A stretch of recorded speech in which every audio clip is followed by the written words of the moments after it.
Hello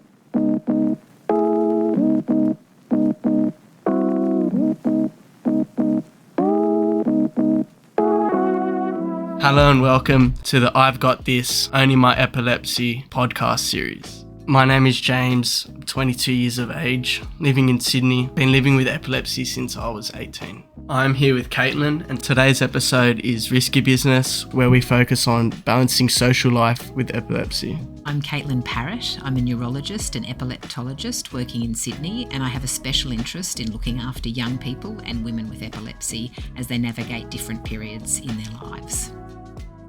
The diagnosis of epilepsy as a young person can be really tricky because some of the common triggers that can lower your threshold against having a seizure, like sleep deprivation, excess alcohol, are really a part of everyday life as a young person. What we don't want is for you to feel like you can't have a great social life and fit in and be included in all of these activities. So James, how did you find the diagnosis impacted things? You were 18 at the time of diagnosis, everyone's going out, drinking lots of alcohol. It's pretty tricky. Yeah, look, obviously caught me by surprise, but there's always ways around things. And just like you said, there are factors that affect your social life to an extent, but there is always ways around it. For example, just knowing your limits and knowing what you have to do to, achieve everything that you want. Don't let epilepsy, get in your way. For example, sleep. You may see all your friends going out pretty late at night and you'd possibly want to go out as well, but you need to think to yourself, I need to get my sleep. It is for the better. And you may try to limit yourself when you're first diagnosed. Think that I have to sleep much more than I actually have to do, or, take it to the extreme, but that's not necessarily the extent that you have to take it. You just know your limits and then work out what's best for you and don't let it disturb what you're doing or your motive towards anything socially related. I think the alcohol thing is tricky sometimes as well. And what I often say is you don't have to drink no alcohol. Everyone wants to fit in and be part of it. You just have to kind of curb it a bit. So instead of going out when everyone's having 7 or 8 drinks, you try and stick to 3 or 4 and have water in between. There's an old saying that says, nothing good happens after midnight. And I think the same probably goes after having, 2 or 3 drinks with your mates. So just modifying things so that, as you say, you feel like you're a part of it, but recognise that there are just some limitations and I guess trying not to resent them, but think of them as a positive thing. I'm going to wake up in the morning and be able to go for a run and enjoy my day. I'm going to save $50. My health is going to be better. I'm probably going to be less stressed. So, there's ways around it, but it's kind of flipping your mindset sometimes. Yeah, that's exactly right. Especially with the alcohol, I did realise when you go out, like at my age, everyone is drinking, 2 or 3 drinks, you feel included, and or not even drinking at all. You're still there. You're still having a good time. You're in that social environment. Drinking necessarily, basically isn't anything really to have a good time. You can just, be with your friends and enjoy the environment, not necessarily the things that induce the environment into a different state. Yeah, and I think it's that acceptance and lack of resentment about it and, really wisely, and you're right, you don't need to drink to have a good time. It's just this concept that that's what everybody does at that age and stage, and acceptance in that social circle can be important. I often even say to people, have a soda with lime, and who knows whether that's got vodka in it or not, but do the right thing by you to keep yourself safe and to have a good time. Yeah. I also think, if you open up about it, if someone... It will come to the situation, someone will say, can I please have, do you want a drink? If you're open about it and you tell people, say, yeah, I do have epilepsy, they'll understand. Sometimes it may be often that, someone's offering you a drink and you're hesitant to say, no. But it is okay to say, no, I have epilepsy, and people, they'll realise that. And so it's not necessarily a fact that you have to hide it or anything like that. You can sort of... embrace it to an extent that helps you outline a lot of things throughout, especially socially. You see things change and your perspective on going out may also change for the better. You see the little things of going out that make you happy that you don't necessarily need with alcohol or anything like that. And I think having the confidence to say that is brilliant in the setting of it's often peer pressure that's driving that, and that would affect people probably younger than you, more so than your age where you're sort of more confident. But having the confidence to say this is the reason, and people go, oh, okay, fair dues, back off, because there is, even in people without epilepsy, there's the social pressure to drink or to, use drugs or what have you. So that's super wise. And we always say it's really important also to recognise that, it's the perfect, or I call it the imperfect storm, that creates the problems, out too late, drinking too much and forgetting your medications. Because often the social side of things and the alcohol side of things goes with accidentally not taking your tablets, and then you're kind of creating this environment where, things are fairly likely to go pear-shaped, which is what we want to avoid. Yeah. In my opinion, it's in moderation and just working out what is best for you. Me personally, I don't necessarily drink at all, but I did, and it doesn't change anything, especially just going out, like just the confidence and building that sense of confidence, telling people that you have epilepsy. It also, it shows to you that people do understand, people do care, and those people that you open up to and you're confident with very well help you down the line as well with future endeavors. Or, I also took epilepsy as an opportunity to, embrace that I have something that gives me something to talk about in a sense of motivation.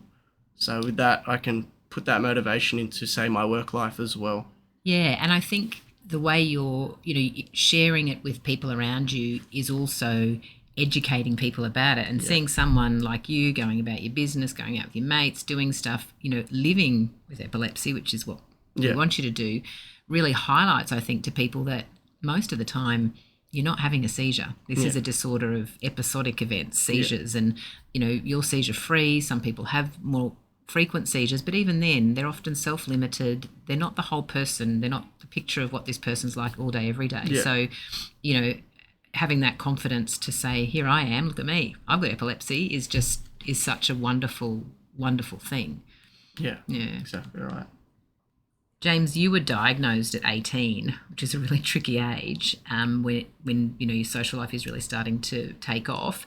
And I know that was mid-COVID, which probably changed things a bit for you. But can you imagine how you would have navigated that at that point in life where all of your mates were turning 18, lots of parties, going out every weekend?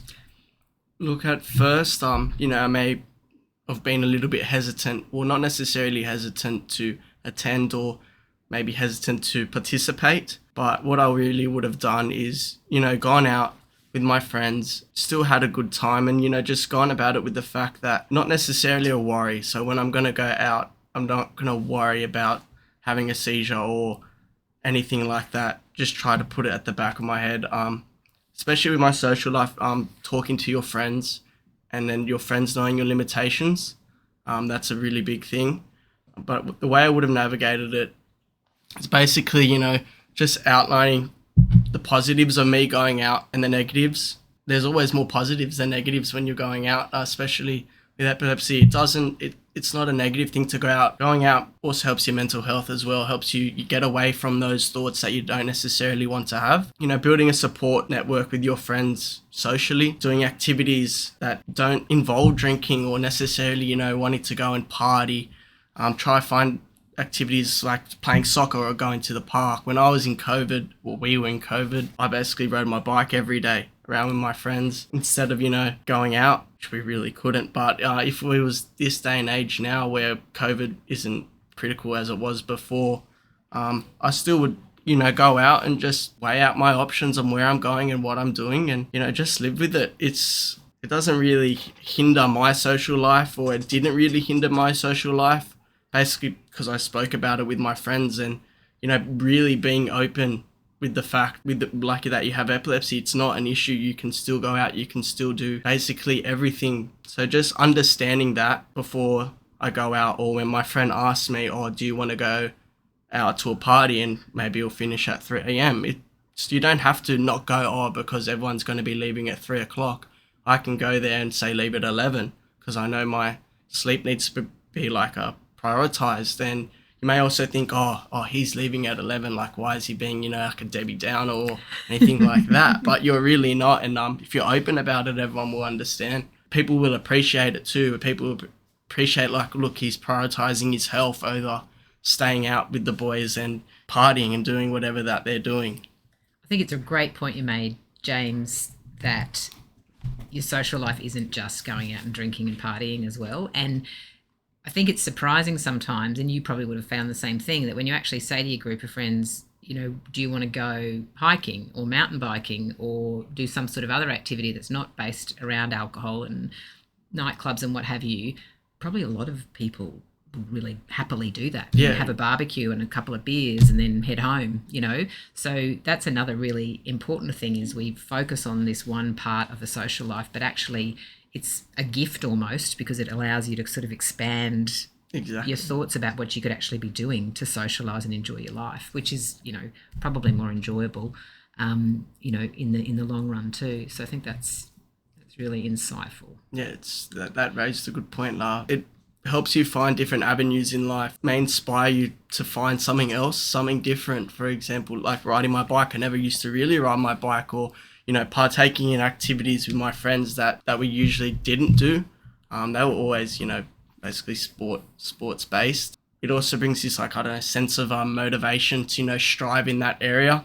It also develops new interests, I guess, as well. Because, for example, maybe I was really into the social life before and I really wanted to go partying, and that's all I necessarily not cared about but prioritized, and I thought that was the only thing that you could do, but you can't. And then when you find a new space or a new avenue, you can dive really deep into that and progress really, really well. And it's so good from the mental health perspective, which is a big focus for all of us at the moment, really highlighted by the challenges of everyone with COVID. The combining of physical activity and socialising at the same time is incredibly powerful from the point of view of keeping all of our heads on, as we'd like them to feel. So you're right. It's turning a crisis into something ultimately very positive in many ways, not just managing your epilepsy in life, but looking after yourself. Yeah, it with me really strengthened my mental health. It, obviously we can't deny epilepsy faces you with challenges, and once you overcome those challenges and you work out your methods, it really builds you as a person and makes you stronger because you've conquered many things, and then you use that energy and strengthen that mindset that I can get through things. And just your mental state really hardens up, and you're not necessarily so worried, or you're focusing on the better things. People always say, be positive, and that really is true. A positive mindset, especially when you're going out. If you're not going out with a positive mindset that, I can't, drink or, party really hard and stay out all night, but if you're not going there with a positive mindset, you're not going to enjoy yourself. So you go on there in a positive state and you're going to leave in a positive state. If you go there with a positive mindset, you'll leave with a positive mindset. Can I ask you two questions? Sure. At the beginning, did you have a sense of anxiety about, is another seizure going to happen to me? And if you did, how did you navigate moving that from the forefront of your mind to your back pocket? Yeah. Distracting myself to an extent, but also realizing that thought is there if you keep putting it behind and not necessarily addressing that thought as a whole. Once you're confident, especially if you say your lifestyle is correct, if you're doing everything right as you're supposed to, say eating well, taking your medication, getting enough sleep, which was the contributing factors towards me having epilepsy. I needed to sleep, eat, anxiety and stress, but putting those methods in place and realizing that, they do work. And if you're following those steps, chances of having a seizure reduce massively. So once you've realized, I'm doing all the steps, there is nothing else I can do. It's, it's basically fate at the end of the day. If you're taking every single step and precaution, then you can move past it. I did have, I guess, a little bit of anxiety at the beginning, and you're thinking, what if I have a seizure? But, over time, or, within 2 or 3 weeks, depending on your mindset, it can really change. Once you realize that, I've had that feeling, or, I'm anxious about having a seizure. Once you've overcome that and you realize, I wasn't going to have a seizure, it just gets better over time. And say those thoughts come back, but then you've shut it down again, and you've realized that you're not. It just gets really strong, and then to the point where you don't necessarily have that thought. Thanks for listening. Don't forget to share and subscribe so you can catch our next episode, Bring Home the Bacon, where James and Kaitlyn explore the complexities of living with epilepsy in the workplace. This podcast has been produced by Lateral Connections with support from ASI Australia. The information in this podcast is general in nature and not intended to replace the advice of healthcare professionals. Please see your healthcare professional for any specific advice.